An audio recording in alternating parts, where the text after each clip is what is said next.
काफ़ी वक्त बीत चुका है जब विनलैंड सागा का सीज़न 2 ख़त्म हुआ था। पर let me tell you, season 3 के जो भी चैप्टर्स होंगे वो सारे ऑलरेडी मंगा में आ चुके हैं और आज मैं उन सबको एक्सप्लेन करने वाला हूँ। और हाँ, सीज़न 4 को मैं जल्द ही इस चैनल पर एक्सप्लेन करना शुरू कर दूँगा। तो चलो अब without any further delay video को शुरू करते हैं। हम देखते हैं हवदन को, जो समुंदर की ओर उड़ते हुए पक्षियों को देख रहा होता है। उसी वक्त उसका बेटा सिगुड उसके पास आता है और अपनी वापसी की खबर देता है। वो अपने पिताजी को बताता है कि उसने ब्रायन की ज़मीन का एक फेयर कॉन्ट्रैक्ट फाइनलाइज कर लिया है। ये सुनकर हवदान बस सिगुड की ओर चुपचाप देखता रहता है। सिगुड कहता है कि उसने ऐसा कुछ नहीं किया जो उनके परिवार की रेपुटेशन ख़राब करे। तभी हवदान उसे एक किनारे की तरफ इशारा करता है। कंफ्यूज सिगुड कहता है कि उस पक्षी का नाम टर्न है और सोचता है कि ये इस मौसम में यहाँ क्यों है, क्योंकि ये गर्मियों में ही रहते हैं। हवदन एक पोस्ट पर बैठे टर्न की ओर इशारा करता है, जो शायद दक्षिण की तरफ नहीं जा पाया, शायद इसलिए क्योंकि वो कमज़ोर था। सिगुड थोड़ा हंसकर कहता है कि उसे नहीं पता था कि हवदान को पक्षियों में इतना इंटरेस्ट है। वो बात बदलते हुए कहता है कि ब्रायन की ज़मीन को शादी के पहले उपहार के रूप में छोड़ने का फ़ैसला किया गया है। सिगुर्ड उसके लिए धन्यवाद कहता है। दोनों किनारे पर रखी दो बोट्स को देखते हैं। हवदन बोलता है कि दुल्हन पहुंच गई है और दोनों उससे मिलने के लिए आगे बढ़ते हैं। एक बोट में गुद्रिड उड़ते हुए टर्न को देखती है। हेल्गा के घर में इल्वा कहती है कि उसकी गलती नहीं थी अगर उसने थॉरफिन को उसके लंबे बालों, बड़ी दाढ़ी और चेहरे के निशानों की वजह से नहीं पहचाना। थॉरफिन मुस्कुराते हुए कहता है कि उसे अपने बाल कटवाने की कोई ज़रूरत नहीं लगती, बस कभी कभी दाढ़ी छोटी कर लेता है। फिर एक बच्चा उसके बाल पकड़ता है और कहता है कि उसके बाल तो लड़कियों जितने लंबे हैं, तो इल्वा बाल काटने की तैयारी कर देती है। उसे लगता है कि सिर्फ बाल काटना काफ़ी नहीं, थॉरफिन को अपने लुक पर थोड़ा ध्यान देना चाहिए। वो बोलती है कि लड़कियां मर्दों में शांत स्वभाव जैसी चीज़ें देखती हैं और शायद थॉरफिन पर दाढ़ी सूट नहीं करती। वो हंसते हुए पूछती है कि वो क्लीन शेव क्यों नहीं कर लेता। थॉरफिन थोड़ा सरप्राइज होकर कहता है कि उसकी उम्र में दाढ़ी रखना तो कूल माना जाता है। इल्वा उसकी बातों को नज़रअंदाज करते हुए उसके बाल काटना शुरू कर देती है। इल्वा पूछती है अब उसका और उसके दोस्तों का क्या प्लान है।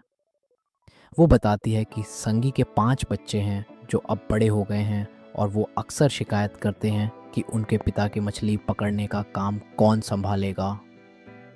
वो थॉरफिन को मजाक में सजेस्ट करती है कि वो उन 5 लड़कियों में से किसी एक से शादी कर ले, क्योंकि मछली पकड़ने का काम बुरा नहीं है। थॉरफिन हंसकर कहता है कि उसने कभी ऐसा सोचा ही नहीं। इल्वा बोलती है अब तू सेटल होने की उम्र में है, इतना शॉक्ड मत हो। तभी थॉरफिन को एहसास होता है कि इल्वा इतनी ज़िद से उसके बाल क्यों काटना चाहती थी। वो कहती है तेरी उम्र के मर्दों पर दाढ़ी अच्छी नहीं लगती। जब थॉरफिन अपनी उम्र पूछता है तो इल्वा याद दिलाती है कि उनके बीच 9 साल का गैप है, तो वो अब जल्द ही 23 का हो जाएगा। थॉरफिन खुद को कैलकुलेट करने लगता है, पर इल्वा उसे रोक देती है और कहती है कि अब माँ को थोड़ा आराम करने देना चाहिए। वो ये भी कहती है कि उसने अभी तक थॉरफिन की ज़िंदगी के बारे में कुछ नहीं सुना, पर वो प्रार्थना करती है कि आगे वो सुकून और सही रास्ते पर ज़िंदगी जिए। थॉरफिन सोचता है मछली पकड़ने का काम करना, किसी आइलैंड पर शादी करना, बच्चे पालना और फिर बुढ़ापा देखना, शायद ये एक अच्छी ज़िंदगी होगी, लेकिन फिर भी उसे जाना ही होगा। वो इल्वा से कहता है कि जब सब रात में एक साथ बैठेंगे तो वो अपने पास्ट और फ्यूचर के बारे में सब कुछ बताएगा। वो कहता है कि उसने पिछली रात बात करने का प्लान किया था, लेकिन इल्वा के एक ज़ोरदार घूंसे ने सुबह तक उसे सुला दिया था। इल्वा हंसते हुए पूछती है क्या तू कहीं दूर जा रहा है। थॉरफिन मुस्कुराकर माफ़ी मांगता है। हाँ। यल्वा उसके सिर पर हाथ रखती है और कहती है उम्र के साथ सिर का शेप नहीं बदलता, अब उसे यकीन हो गया कि वो सच में थॉरफिन ही है। रात को बग आइज, लीफ, अरी और एनार थॉरफिन के नए हेयर कट और शेव्ड फेस को देखकर हंसते हैं। थॉरफिन थोड़ा अनॉयड होकर कहता है कि उसने इल्वा से कहा था दाढ़ी ना शेव करे, लेकिन उसने तो दाढ़ी को साफ कर दिया। जब उसने थोड़ी देर के लिए अपनी आंखें बंद की थीं, एनार थॉरफिन से कहता है कि ये ठीक लग रहा है और उसका लुक भी इम्प्रूव हो गया है। थॉरफिन अपने बालों पर हाथ फेर रहा होता है और एनर से बोलता है कि वो उसे कंफर्ट करने की कोशिश बंद कर दे।